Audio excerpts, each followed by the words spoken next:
I never thought my son's 10th birthday would end with me locking the front door behind my own parents. My name is Grace Walker. I am 36 years old, and for my entire life I have been the fixer. I was the one who kept the peace. I was the one who swallowed every insult just to keep the family together. But that ended last Saturday. It was supposed to be a happy day. Nathan wanted a pirate party. He had spent weeks gluing gold coins onto cardboard chests. He was so proud. But the moment my brother Mark and his family walked in, the happiness died. My nephew Tyler didn't just tease Nathan. He humiliated him in front of his friends. He made my son look small.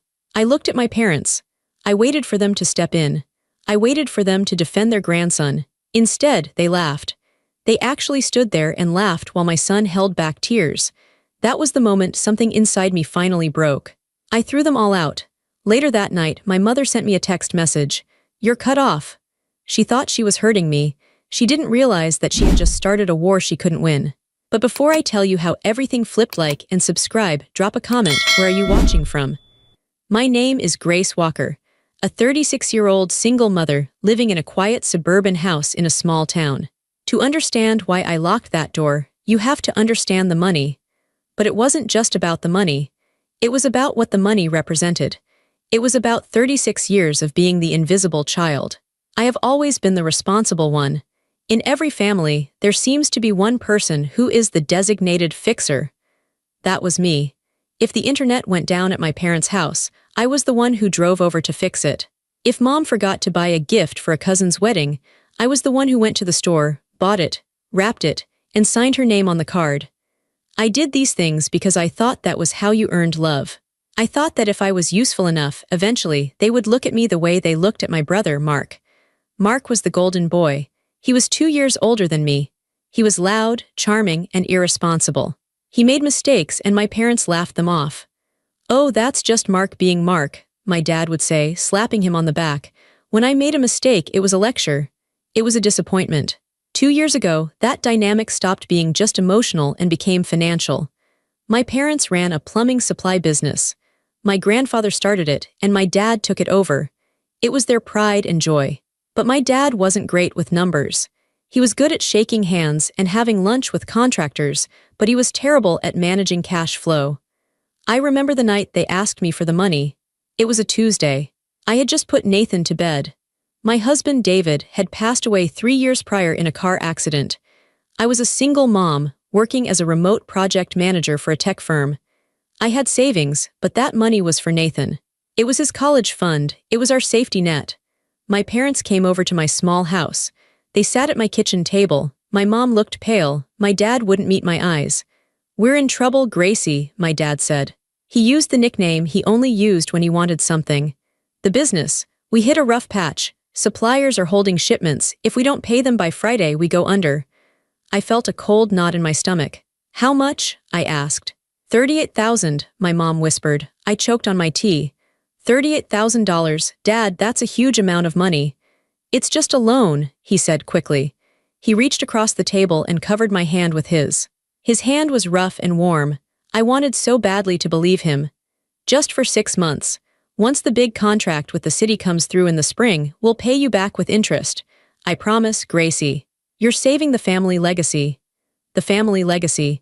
That phrase was their favorite weapon. I looked at my mom. She had tears in her eyes. "Please, Grace, we don't have anyone else to ask." "Mark, you know Mark doesn't have that kind of cash." Of course Mark didn't. Mark spent his money as soon as he got it. I was the saver. I was the boring one. I wrote the check. My hand shook as I signed it. It was almost half of my savings. 6 months, I said. "Dad, I need this back. This is Nathan's future." "On my life," he said. He hugged me so tight I couldn't breathe. For a moment, I felt like the favorite child.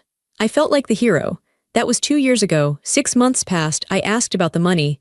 "Cash flow is still tight," Dad said, not looking at me. "Give us another month." Another month passed, then another. Then the spending started. It started small. My mom came to Sunday dinner wearing a new designer watch. I knew that brand. It cost at least $500. When I asked about it, she waved her hand dismissively. "Oh, this old thing." It was a gift. Then it got bigger. They leased a new truck for the business. A top-of-the-line pickup with leather seats and a premium sound system. "It's a business expense," Dad said when I stared at it in the driveway. Need to look professional for the clients. But the breaking point, or what should have been the breaking point, was the cruise. Last year, for their anniversary, they booked a 2-week Mediterranean cruise. They posted photos on Facebook every day.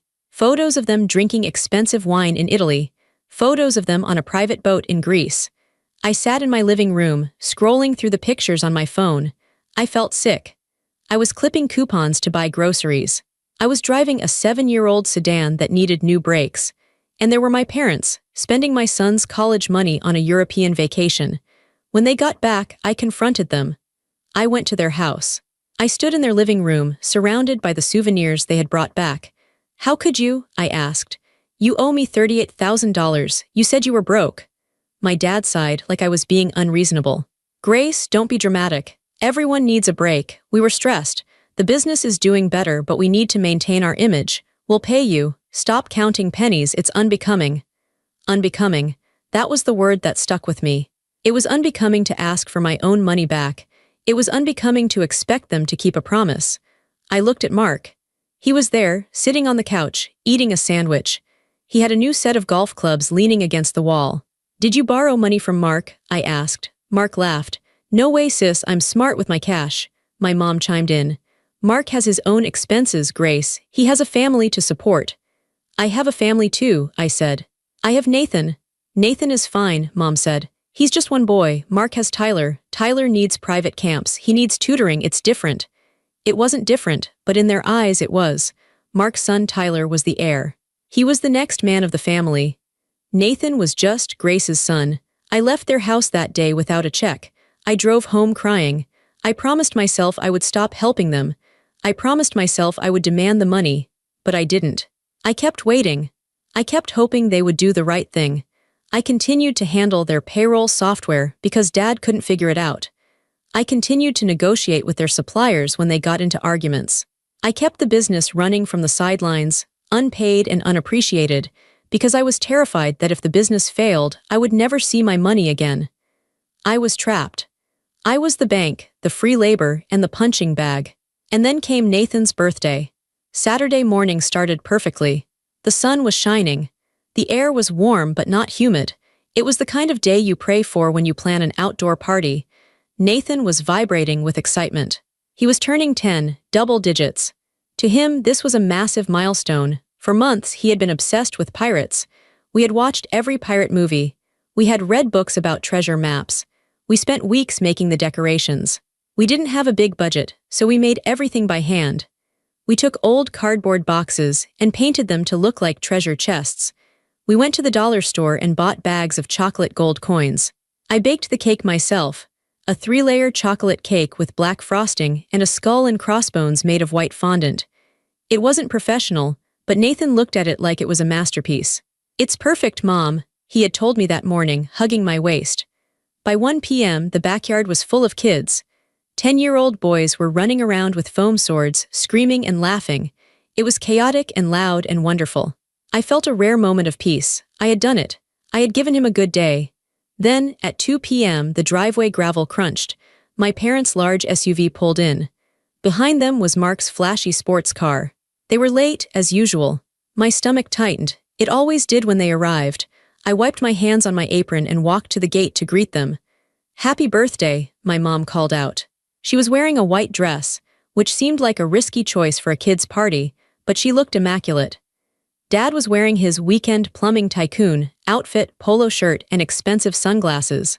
Mark got out of his car with his wife, Melissa, and their son, Tyler. Tyler was 11, just a year older than Nathan, but he was bigger, louder, and meaner. Where's the beer? Mark asked before he even said hello to me. In the cooler by the porch, I said. Hi, everyone. Thanks for coming. Tyler didn't say hello. He pushed past me into the yard. He looked around at the cardboard treasure chests and the handmade happy birthday banner. Wow, Tyler said loudly. This looks like garbage. The music was playing, so not everyone heard it, but I did. Nathan did. Nathan ran over, smiling. Hi, Tyler, look, I made a map. We're going to do a treasure hunt. Tyler sneered. Treasure hunts are for babies. This whole party is for babies. Pirates, seriously, that is so cringe. Nathan's smile faltered. It's cool, he said, his voice a little smaller. We have foam swords. Foam swords, Tyler mocked. He grabbed one of the swords from a smaller boy nearby. He bent it in half until it snapped. Cheap junk. I looked at Mark. He was already at the cooler, cracking open a beer. He wasn't watching his son. I looked at my parents. They were sitting in the lawn chairs I had set up, chatting with each other. They saw Tyler snap the sword. They didn't say a word. Tyler, I said, stepping forward. Please be nice. It's Nathan's birthday. Tyler rolled his eyes at me. I'm just being honest, Aunt Grace, this is lame. I took a deep breath. Keep the peace, I told myself, for Nathan. Just try to have fun, I said stiffly. The next hour was a slow torture. Every time Nathan tried to organize a game, Tyler sabotaged it. During the treasure hunt, Tyler found the clues first and ripped them up so the other kids couldn't read them. When they played Pin the Patch on the Pirate, Tyler drew inappropriate pictures on the poster with a Sharpie he had in his pocket. The other parents started to notice. I saw them whispering. I saw them pulling their kids away from Tyler. I was mortified. I went over to my dad. Dad, can you say something to Tyler? He's ruining the games. My dad took a sip of his iced tea. Oh, Grace, let boys be boys. He's just high-spirited, he's a leader. He likes to take charge. He's not taking charge, I said, my voice trembling slightly. He's being a bully. Don't use that word, my mom snapped. Tyler is not a bully, he's just sophisticated. He's used to more organized events. This is all very homemade, he's probably just bored.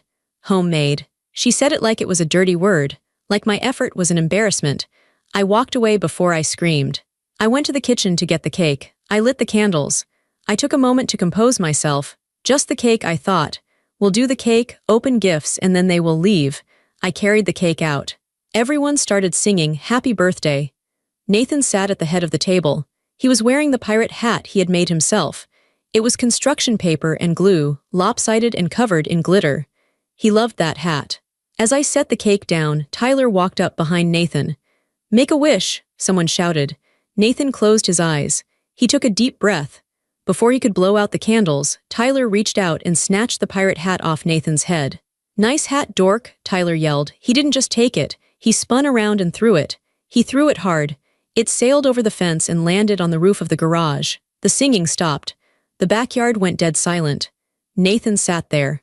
His hands reached up to his bare head. His face turned bright red. He didn't cry. I think he was too shocked to cry. He just looked down at his lap. Tyler, I shouted. I looked at Mark. Mark was chuckling. Nice arm, kid, Mark yelled. Did you see that throw? Quarterback material. I looked at my parents.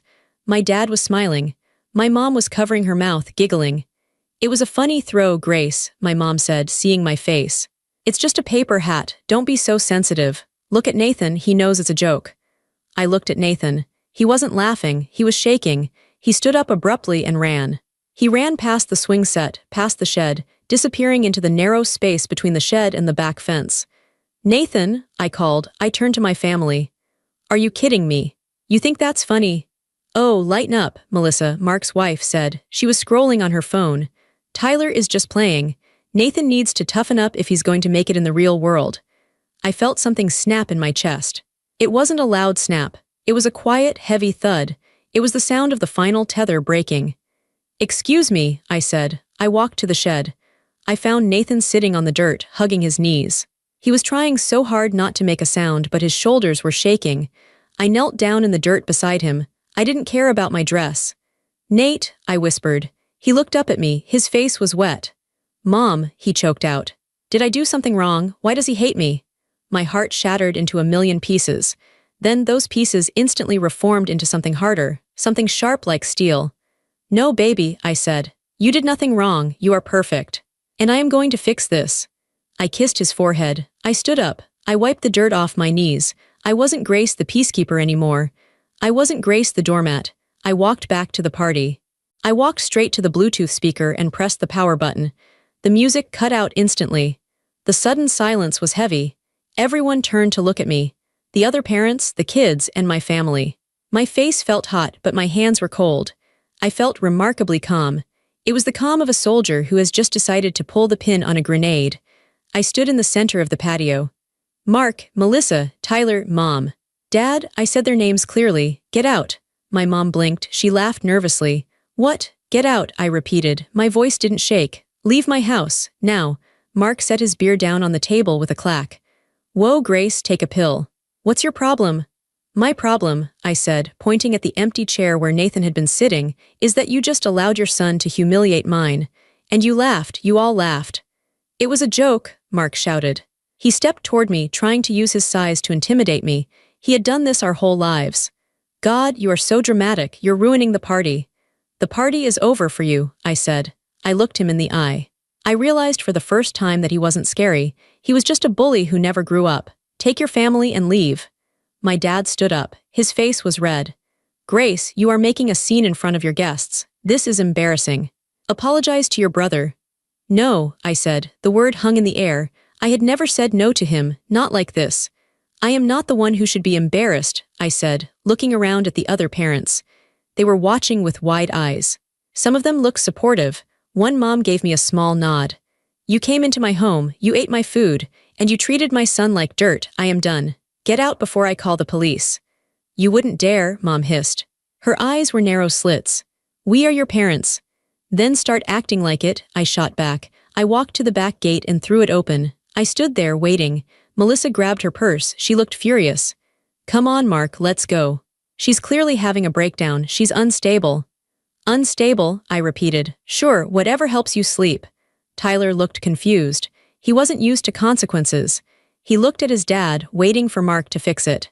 But Mark just glared at me, grabbed a handful of chips from the bowl and stomped toward the gate. As they passed me, my mother stopped. She leaned in close so only I could hear. You will regret this, she whispered. You need us? I really don't, I said. They walked out. I slammed the gate shut. I locked the latch. I turned back to the party. My hands were shaking now. The adrenaline was fading. I am so sorry, everyone, I said to the other parents. Please stay, there's plenty of cake. The other parents were amazing. They rallied. The mom who had nodded at me started cutting the cake. Another dad went and got a ladder to retrieve the pirate hat from the roof. I went back to the shed and brought Nathan out.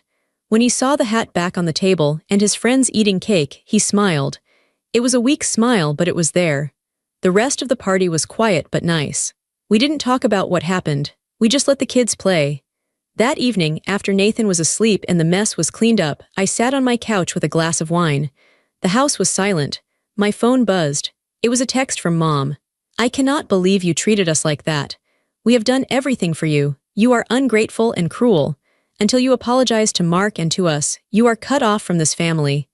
Don't expect invites to Christmas. Don't expect anything. I stared at the screen. Cut off. She thought she was punishing me. She thought I would panic. She thought I would call her crying, begging for forgiveness, just like I had done when I was 16. But I wasn't 16. I was 36. I had a job, I had a home, and I had a ledger in my head that was dripping with red ink. I didn't feel sad. I felt a surge of power. I typed my reply. My thumbs moved fast. Good. I don't want to be part of a family that bullies a 10-year-old. And since we are being formal, let's talk about the $38,000 you still owe me. I expect a payment plan by Monday. I hit send. I watched the 3 little dots appear, then disappear, then appear again, then stop. She didn't reply. I put the phone down. I knew this wasn't over. They would ignore the money request. They would pretend it didn't exist, just like they had for 2 years. They thought they held the power because they were the business owners, and I was just the daughter. But they forgot something. I was the one who set up their online banking. I was the one who managed their vendor accounts because Dad lost the passwords. I was the administrator on their business email server because Mom deleted important emails by accident. I stood up and walked to my laptop. I opened it. The screen glowed blue in the dark living room. If they wanted to cut me off, I would show them what being cut off really felt like. I didn't sleep much that night. I lay in bed staring at the ceiling, my mind racing. I wasn't plotting revenge. Revenge is emotional. This was business. This was a correction. They had told me I was cut off. Fine. That meant I was no longer their daughter. I was now just a creditor. And creditors don't care about family harmony. Creditors care about assets. Sunday passed in a blur. I spent the day with Nathan. We built a Lego set. We ordered pizza. I didn't check my phone. I didn't look at social media. I stayed in my bubble. Monday morning, I dropped Nathan off at school. As soon as he was out of the car, I drove home and made a pot of strong coffee. I sat down at my desk at 8:30 a.m. Step 1, the accountant. I called Mr. Henderson. He had been the family accountant for 20 years. He was a nice man, elderly, who always sent me a Christmas card. "Grace," he answered cheerfully. "How are you, dear? How was the birthday party?" "It was eventful, Mr. Henderson," I said. "I'm calling with some business news. I need to inform you that I am resigning from all informal duties regarding my parents' company, effective immediately." There was a pause. "Oh, is everything all right?" "No," I said. "I am stepping back. Also, I need to formally register a debt dispute.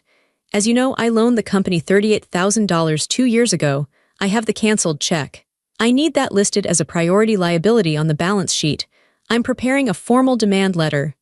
"Grace," his voice dropped, "you know their cash flow is delicate. If you demand that capital, it could trigger some issues with their credit line." "I know," I said. "I also know they bought a new truck and went to Greece. The liquidity is there, Mr. Henderson. It's just being misused. I want my loan documented today." "All right," he sighed. "I'll make a note." Step 2, the access. I logged into the company's bank portal. My name was still on the account. Years ago, when Dad was in the hospital for his hip surgery, he had added me as a signatory so I could pay the workers. He never removed me. He probably forgot.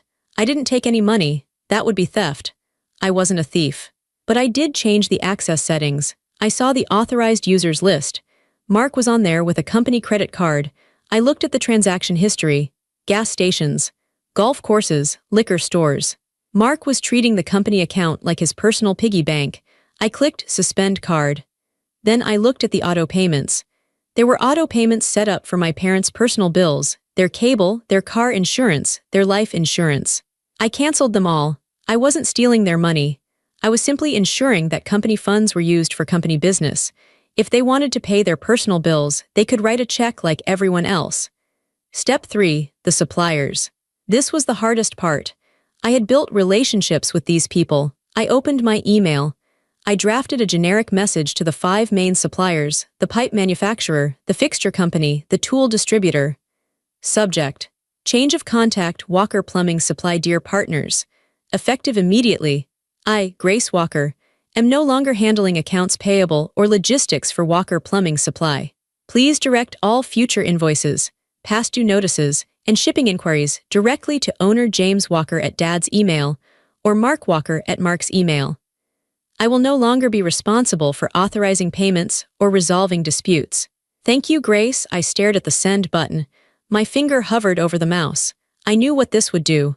My dad didn't check his email. He didn't know how to open PDF invoices. Mark ignored anything that looked like work. Without me filtering the noise and prioritizing the bills, the chaos would start within days. Shipments would get missed. Late fees would pile up. I thought about Nathan's face when Tyler threw his hat. I thought about my mom laughing. I clicked send. By 11 a.m., the first domino fell. My phone rang. It was Mark. I let it go to voicemail. Then a text from Mark. "Hey, card got declined at the gas station. Fix it ASAP." I didn't reply. At 11:30 a.m., my email pinged. It was an automated notification from the bank. User James Walker has attempted to log in. Password incorrect. They were trying to get in. But they couldn't remember the passwords because I was the one who always remembered them. They would have to call the bank. They would have to go through the verification process. It would take hours. At 12 p.m., my mom called.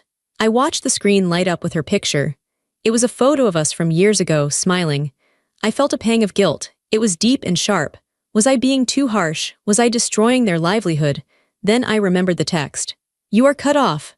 I turned my phone over face down. I went to the kitchen and made myself a sandwich. I ate it in silence. The house was quiet, but for the first time in years, my mind was quiet too. I wasn't worrying about their payroll. I wasn't worrying if the shipment of copper pipes would arrive on time. It wasn't my problem anymore. By 3 p.m., the tone of the messages changed. "Mark, WTF Grace. The supply house says they won't release the order because the invoice is overdue. They said you told them to call Dad. Dad doesn't know what they're talking about. Mom, Grace, answer the phone. This isn't funny. We have a client waiting. We need to access the accounts. Stop playing games." I finally replied to the group chat I knew they were all looking at. "I'm not playing games. You said I was cut off. I am respecting your wishes. I am no longer part of the family, which means I am no longer an employee. You are the business owners. Run your business." I blocked their numbers for the rest of the day. I knew the panic that was happening over there. I knew Dad was shouting. I knew Mom was crying. I knew Mark was kicking things, but I also knew something else. They weren't panicking because they missed me. They were panicking because they realized, for the first time, that they couldn't stand on their own 2 feet. I had been their crutch, and I had just walked away. The silence lasted for 3 days. It was a strange kind of silence. It wasn't peaceful, it was the heavy quiet before a thunderstorm breaks.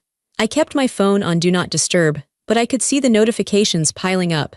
Voicemails from my mom, texts from Mark, emails from the business account marked urgent. I didn't open them.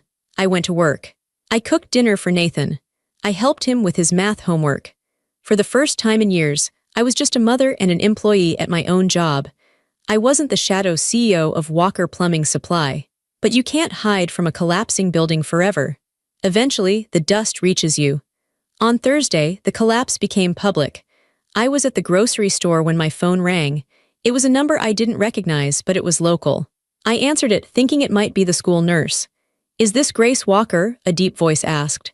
"Yes," I said. "This is Mike Polanski from Polanski Construction." My stomach dropped. Mike was their biggest client. He ran the large contracting firm that built half the new houses in the county. He had been buying from my dad for 30 years. "Hi, Mr. Polanski," I said, leaning against my shopping cart. "How can I help you?" "Grace, I can't get a straight answer from your father," Mike said. He sounded angry. "We have a site in the North District. We've been waiting on 3 pallets of copper piping since Monday. My guys are standing around doing nothing. That's costing me thousands a day. Your dad is telling me it's a shipping delay, but I called the distributor and they said the account is on credit hold." "What is going on?" I closed my eyes. I knew exactly what was going on. The distributor hadn't been paid because I wasn't there to prioritize the check. Dad had probably ignored the invoices, assuming I had handled it, or he tried to pay it, and the bank blocked it because he messed up the login. "Mr. Polanski," I said calmly, "I don't work for Walker Plumbing anymore. I resigned on Monday." There was a long silence on the line. "You resigned?" "Yes, but you're the one who handles the logistics," he said. "You're the only one who knows the inventory codes." "I know," I said, "but I'm out. You'll have to speak to Mark or my father." "Mark," Mike scoffed. "Grace, with all due respect, Mark doesn't know a PVC pipe from a garden hose. If you're not there, I can't do business with them. I can't risk my timeline on your dad's memory and your brother's lack of focus." "I'm sorry, Mike," I said, and I really was. Mike was a good man. "I can't help you," he sighed. "All right. Thanks for being honest, Grace. Good luck." He hung up. 2 hours later, I heard the news through the grapevine. Polanski Construction had canceled their standing contract with Walker Plumbing. They moved their business to the large corporate supplier across town. That contract was 40% of my parents' revenue. 40%. Gone in a single phone call because they refused to respect me. The dominoes fell faster after that. On Friday, the school district dropped them. My dad had missed a bid deadline. I usually filled out the paperwork for the district bids 3 weeks in advance. Dad forgot. When a pipe burst in the high school gym over the weekend, the district called the emergency line. Dad didn't answer. Mark was probably golfing. The school called a competitor. By the next week, the suppliers stopped shipping entirely. I finally unblocked my mom's number on Tuesday evening. I felt strong enough to handle it. The phone rang almost instantly. "Grace," she sounded frantic. Her voice was high and thin, like she had been crying for days. "Grace, you have to come over, please. Dad is having chest pains. The business, it's all falling apart." "If Dad is having chest pains, call 911, I said. "I am not a doctor." "He's stressed," she screamed. "He's stressed because you abandoned us." Polanski left. "The bank is freezing the credit line because the receivables are down. Mark is yelling at everyone. You have to come fix it. Just come for 1 day. Please, we'll pay you." "Pay me?" I asked. "You already owe me $38,000. "We'll pay that too, just come back." I looked at Nathan. He was sitting on the floor, building a new Lego set I had bought him with the money I saved from not buying my parents' groceries that week. He looked happy. He looked peaceful. "No," I said. "What do you mean no?" Mom demanded. "We are your family. You are destroying us." "I'm not destroying anything," I said. My voice was steady. "I was the one holding it up. I was the beams and the foundation. You kicked me out, and now you're surprised the roof is falling in." "I'm not coming back, Mom, not until I see a check for my money." "We don't have the money," she sobbed. You know we don't have the liquidity right now. Then sell the truck, I said. Sell the boat, sell the golf clubs, figure it out. That's what business owners do. I hung up. I realized something profound in that moment. For years, I thought I was supporting them because they were struggling. But they weren't struggling. They were incompetent, and I wasn't supporting them. I was enabling them. I was the only reason they had lasted this long. They didn't need a daughter. They needed a manager. And they had fired the only one they could afford. The collapse of the business was fast, but the collapse of the family's secrets was slower. It oozed out like black oil. It happened 2 weeks after the birthday party. Mark showed up at my house. It was 9 p.m. on a Wednesday. It was raining. I saw his headlights through the window. I hesitated to open the door. I didn't want a confrontation. I didn't want him screaming at me about ruining his inheritance. But when I turned on the porch light, I saw him standing there in the rain. He wasn't screaming. He was slumped over. He looked like a wet dog. He looked old. I opened the door. What do you want, Mark? He looked up at me. His eyes were red. Can I come in, please? Melissa kicked me out. I stepped back. 5 minutes. He walked into my kitchen. He sat at the table, the same table where my parents had borrowed my money 2 years ago. He put his head in his hands. It's gone, he said. The business. Dad met with the bankruptcy lawyer today. I didn't say anything. I put the kettle on for tea. Melissa left, he continued. She took Tyler. She said she didn't sign up for a broke husband. She called me a loser. I'm sorry, Mark, I said. I was sorry. No one deserves that. She was right, he whispered. I am a loser. I thought I was running things. Dad always told me I was the future. He said I had the vision. But when you left, I looked at the books, Grace. For the first time, I actually looked at the books. He looked up at me. There was shock in his face. They lied to me, he said. What do you mean? I asked. Last year, Mark said, his voice shaking. I asked Dad for money for a down payment on a new house. He gave me $20,000. He told me it was surplus profit. He told me the business was booming. I felt a cold chill. When was this? November, he said. Right after you asked for your money back the first time. I gripped the edge of the counter. In November, they had told me they couldn't pay my electric bill because cash was tight. But they gave Mark $20,000. There's more, Mark said. He told me he had already paid you back. He told me you were just being greedy. He said you were jealous of me, so you were trying to squeeze more money out of the company. My mouth fell open. He said that? Yes, Mark said. Tears started to run down his face. He told me you were vindictive. He said you were trying to sabotage my success. That's why I was so mean to you, Grace. That's why I let Tyler be mean. I thought you were the villain. I thought you were trying to hurt us. I sat down opposite him. The anger I felt toward Mark evaporated. He wasn't just a bully. He was a puppet. My parents had played us against each other. They had fed his ego and starved mine, all to keep their secrets hidden. I never got a dime, I said quietly. They owe me $38,000. That was Nathan's college fund. Mark squeezed his eyes shut. I know, I saw the ledger. I saw the loan entry. It's still there, unpaid. And I saw the withdrawal for my down payment. It came out of the operating account the same week you asked for repayment. He looked at me, and for the first time in his life, he looked at me with respect. And shame. I'm sorry, Grace, he choked out. I am so sorry for the party, for Nathan, for everything I didn't know. You should have known, I said. I wasn't going to let him off that easy. You were a grown man, Mark. You should have looked. I know, he said. I was lazy. I liked being the golden boy. It was easier to believe them. He took a deep breath. I told Dad I'm done. I walked out today. I told him he's a liar. I told him he stole from you to pay me, and I won't be part of it. I reached across the table. I didn't hug him. We weren't there yet, but I put my hand on his arm. Thank you for telling me, I said. Mark stayed on my couch that night. For the first time in 30 years, we were on the same team. The team of the disillusioned children.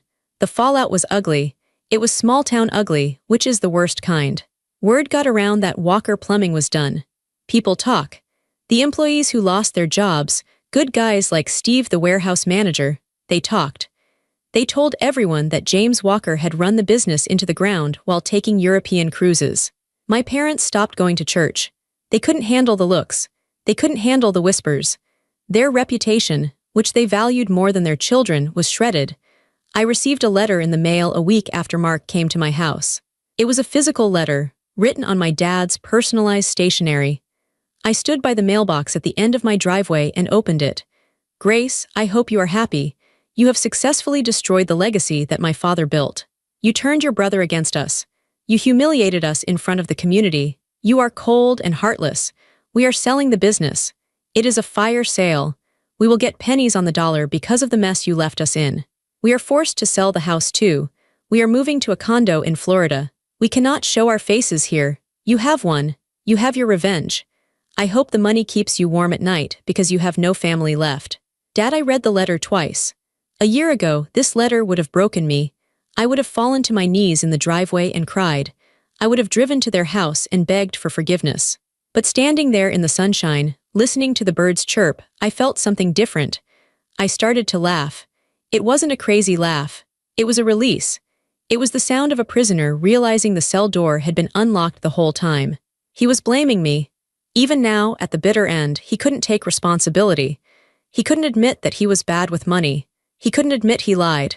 He had to make me the villain because if I wasn't the villain, then he was. And his ego couldn't survive that. I didn't destroy the legacy, Dad, I whispered to the empty air. It was rotten wood. I just stopped painting over the termites.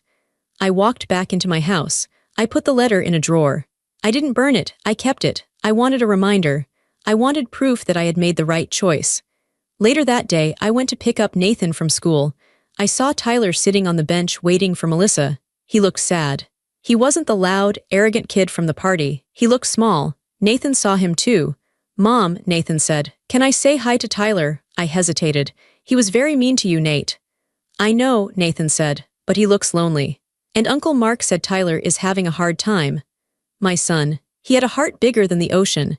He was 10 years old, and he had more emotional maturity than my parents combined. Okay, I said. 2 minutes? Nathan ran over to the bench. I watched from the car. I saw Nathan say something. I saw Tyler look up, surprised. Then, slowly, Tyler nodded. Nathan reached into his backpack and pulled out a small bag of gummies. He offered them to Tyler. Tyler took one. They sat there for a moment, chewing gummies in silence. Cousins, when Nathan came back to the car, he was smiling. What did you say? I asked. I told him that pirates have to stick together, Nathan said. And I told him that his dad is staying at our house, so maybe he can come play video games this weekend. I teared up. You're a good man, Nathan Walker. I know, he said simply. The end came in the form of a certified check. It arrived 3 months after the birthday party. My parents had sold the business assets to the competitor. They had sold their large house with the pool and the manicured lawn. They were packing for Florida. I opened the envelope. Inside was a check for exactly $38,000, not a penny more for interest. Not a penny for the years of free labor. Attached was a yellow sticky note. It had my mother's handwriting. This is the last thing we will ever owe you. We are done. I held the check. It was just a piece of paper, but it represented my freedom. I didn't feel triumphant. I didn't feel like jumping up and down. I just felt a deep, quiet relief. The debt was paid. The connection was severed. I drove to the bank immediately. I deposited the money directly into Nathan's college savings account. I watched the teller stamp the receipt. All set, she smiled. Thank you, I said. You have no idea. That weekend, Mark was still staying in my guest room, but he was looking for an apartment. He had found a job as a salesman at a car dealership. He was good at talking to people, and he was actually working hard. He was trying to win Melissa back, but he was also trying to be a better father to Tyler. Tyler came over on Saturday. I was in the kitchen making lunch when I looked out the window. Nathan and Tyler were in the backyard. They had the old cardboard boxes out. They were building something. I walked out to the porch with lemonade. What are you guys building? I asked. Tyler looked up. He looked nervous around me still, but he was trying. We're building a new ship, Aunt Grace, since I broke the last one. It's bigger, Nathan said proudly. We used duct tape this time, it's stronger. What are you going to name it? I asked. Nathan looked at me. The stronger one, I smiled. That's a perfect name. Mark came out and stood beside me. He watched the boys play. They're resilient, Mark said. Kids, they bounce back. So do we, I said, if we choose to. Did you hear from them? Mark asked. He meant Mom and Dad. I got the check, I said. And a note saying they are done with me. Mark nodded. They sent me a text, said they were disappointed in me, said I let a woman control me. He laughed bitterly. They really don't get it. No, I said, they don't. And they never will, that's why we have to let them go. We watched the boys running around the yard, swords made of foam in their hands, fighting invisible monsters. They were loud. They were messy. They were happy. "I'm glad you threw them out," Mark said suddenly. "Me too," I said. "It has been 6 months since the birthday party. My parents are in Florida. I haven't spoken to them. I heard from a cousin that they tell everyone down there that their children are ungrateful and greedy. It doesn't bother me anymore. I can't control their story. I can only live mine." Mark and Melissa are separated, but they are co-parenting. Mark comes over for dinner every Sunday. He pays for the groceries. He actually does the dishes. We are building a relationship, not as the golden boy and the fixer, but as brother and sister. Tyler and Nathan are best friends. It's not perfect. They fight, they argue, but it's real. Tyler is learning that he doesn't have to be a bully to be strong. He sees his dad working hard, being humble, and it's changing him. And me. I got a promotion at work. My boss told me I seemed more focused and more confident. It's true. When you stop carrying the weight of 2 grown adults on your back, you stand taller. I still have moments where I miss them. I miss the idea of them. I miss the parents I wanted them to be. I miss the fantasy of the big, happy family sitting around the Thanksgiving table. But then I look at my life. It is quiet. There is no drama. There are no frantic phone calls about unpaid bills. There are no insults disguised as jokes. I have my son. I have my brother. I have my self-respect. Last night, Nathan asked me a question. "Mom," he said, tucking himself into bed. "Are we a broken family?" I looked at him. I smoothed the hair back from his forehead. "No, sweetie," I said. "We were broken. Now we are healing. We are just smaller. And sometimes smaller is better because it's solid." "It's real." He smiled and closed his eyes. I walked out of his room and turned off the hall light. I walked to the front door and checked the lock. It was a habit now. But it wasn't a lock to keep people out anymore. It was a lock to keep my peace in. I sat down at my computer to write this. I wanted to tell you my story because I know I am not alone. I know there are other fixers out there. Other people who are drowning to keep their families afloat. If you are reading this and you feel that heavy weight on your chest, put it down. You are allowed to lock the door. You are allowed to say no. You are allowed to demand what is yours. My name is Grace Walker. I lost my parents, but I found myself. And that was a trade worth making. My son is safe. My life is quiet. And for the first time, the story is mine. If this hit you, like, subscribe and stay with us for the next chapter.